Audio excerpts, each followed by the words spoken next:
My husband had a second family 40 minutes away. I found out on a Tuesday. My husband and I had been trying to conceive for 3 years. We had done 2 rounds of IVF. I had miscarried twice. We had spent £60,000 on treatment that failed. Last year, I found a receipt in his jacket for a restaurant I'd never heard of. I found the reservation under his name. I found the woman who had been with him. I found her Instagram. I found a 4-year-old boy in her photos who has my husband's mouth and my husband's eyes and my husband's name in her bio, listed as the father. I withdrew half of every joint account that morning. I had the divorce petition filed by 3 that afternoon. I want to be precise about the timeline because people have suggested I acted too quickly, and I want them to understand what quickly looked like from inside it. My husband James and I married 7 years ago. We began trying for a child 4 years into the marriage.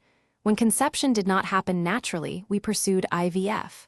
The first round failed. I miscarried in the second. We did a 3rd round that failed.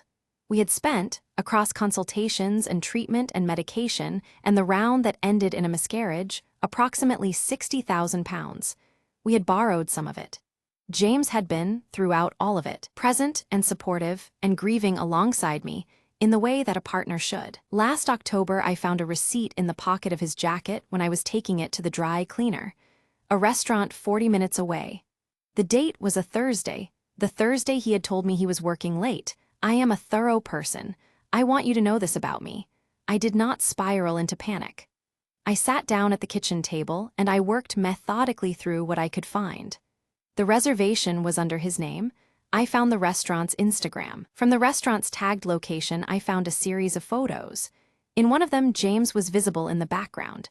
The account that had tagged the location belonged to a woman named Danny. Her account was public.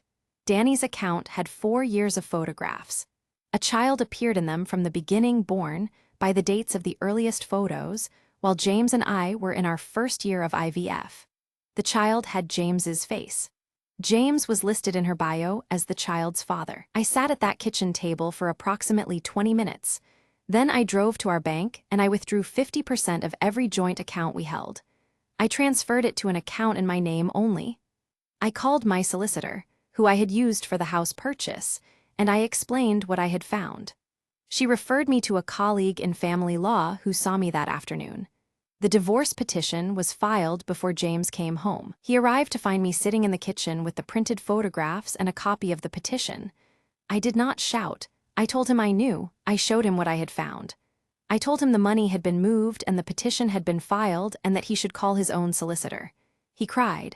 He said he had never meant for it to go this far. I do not know what that means and I did not ask. Am I the asshole? Update 6 months later. The divorce is proceeding. The financial split is being negotiated. The money I withdrew is technically a matter for the settlement, as my solicitor had explained it would be. I withdrew it to prevent dissipation, not to keep it unilaterally, and the courts will determine the final split. I have learned more than I wanted to know. The child is 4 years and 3 months old. James and Danny have been together for 5 years. He has been present in the child's life throughout. He was, by Danny's account as relayed to me through the proceedings, planning to leave me, the timing of that plan being, apparently, never quite right. The IVF money. I have thought about the IVF money more than I have thought about almost anything else in my life. He was with her. He was having a child with her. He sat across from me in consultants' offices, and he held my hand during procedures, and he grieved with me when the second round miscarried. And he was already a father. He had already done the thing we were paying £60,000 to try to do together. I have told a small number of people. The responses have ranged from appropriate horror to, in 2 cases, a suggestion that I should have waited before acting on what I found, that I should have spoken to him first, given him a chance to explain. I have tried to understand what explanation would have changed the morning of the 14th of October.